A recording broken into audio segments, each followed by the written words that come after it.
I needed to share this because we are family. Look at the person next to you and tell them, say, we're family. And we need to talk. We're family. And I don't think we ought to treat this like some Thanksgiving or Christmas where we gather as a family, hating one another for tolerating each other for a couple of hours and eat a little something, and then we go about our business and we don't see each other for who knows how long. We need to borrow some money or somebody needs a ride or something of that nature. We need to do a little bit better as a family, a little bit better. Because we all claim to be a part of this great family called America. And as Americans, we need to understand some significant things that are taking place in our society. Now, some of us will try to ignore this and say that it's not true, but the reality is that there's a great deal of injustice that still lives. Amen. I got a little quiet over here in this church this morning. I have to bring this up, and so when I thought about what I heard, instantly my favorite American came to mind, and that is Frederick Douglass. Now, I didn't learn too much about Frederick Douglass in school because they only said Frederick Douglass used to be a slave, he became free, and wrote a newspaper. How many know that Frederick Douglass was a much stronger voice in this American society, and he is a stronger strand in the fabric of our society than we have paid attention in history. I thought that that was a huge injustice to our education system, that a man as significant as Frederick Douglass only got about that much space in the history book that I grew up reading.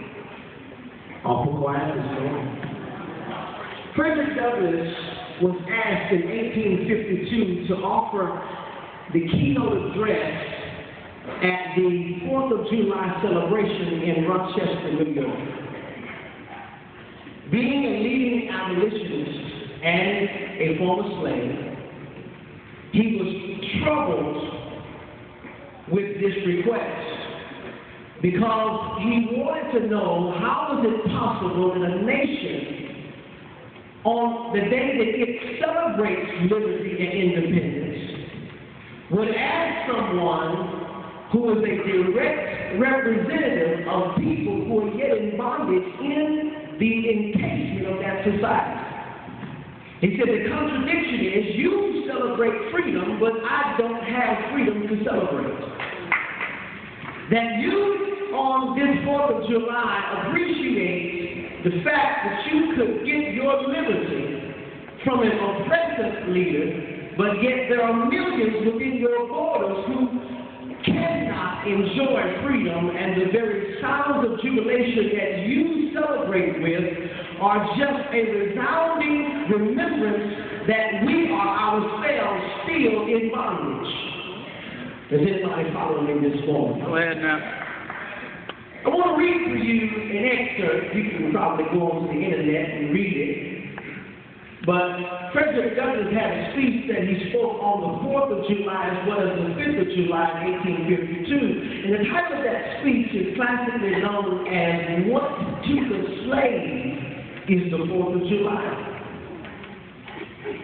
Why does the slave appreciate your day of independence?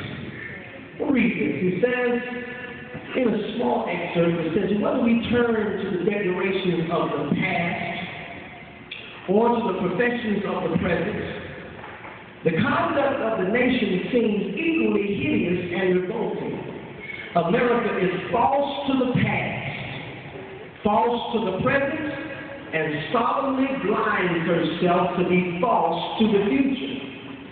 Standing with God and the crushed and bleeding slave on this occasion, I will, in the name of humanity, which is outraged in the name of liberty, which is fettered in the name of the Constitution and the Bible, which are disregarded and trampled upon, dare to call in question and to denounce with all the emphasis I can command everything that serves to perpetuate slavery, the great sin and shame of America.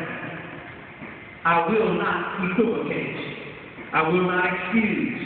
I will use the severest language I can command, and yet not one word shall escape me, that any man whose judgment is not blinded by prejudice, or who is not at heart a slaveholder, shall not confess to be right and just. In essence, what he said was, America is lying to itself. He said you fall to the past because you want to just act like what happened before didn't exist. And we have lots of people who would just love to brush all the injustice of the past underneath the table and act as though everything's wonderful and everything's perfect. Dr. King in 1964 stood, as our great friend mentioned to us today, and he spoke a speech that everybody loves called I Had a Dream. But there's a line there that's not often quoted because we like the latter portion better than the former portion. The former portion of it says that we here celebrate 100 years of the signing of the Emancipation Proclamation, and he says, and I quote, and 100 years later the Negro is still not free. Now what I want to know is, and what I want to say is that 47 years later from that particular moment, the Negro is not equal. Hello?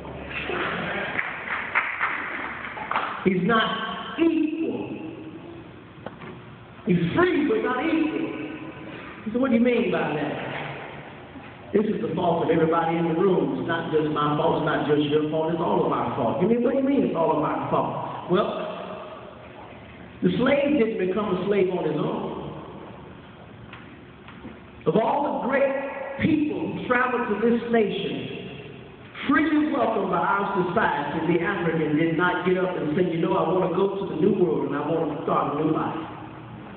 He was snatched out of his home, drove across the sea, and placed in chains and held up for auction to be sold off as property. Y'all quiet this morning. As he was thrust into the throes of slavery, his history was robbed from him, his culture was taken from him, and he was told that he was less than a beast.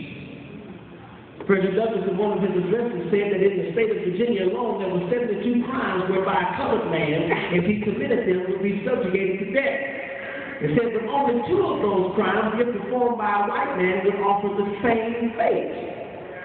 How is it possible that a man can be a man, but yet told he's not a man, can suffer a fate worse than another man who commits the same crime?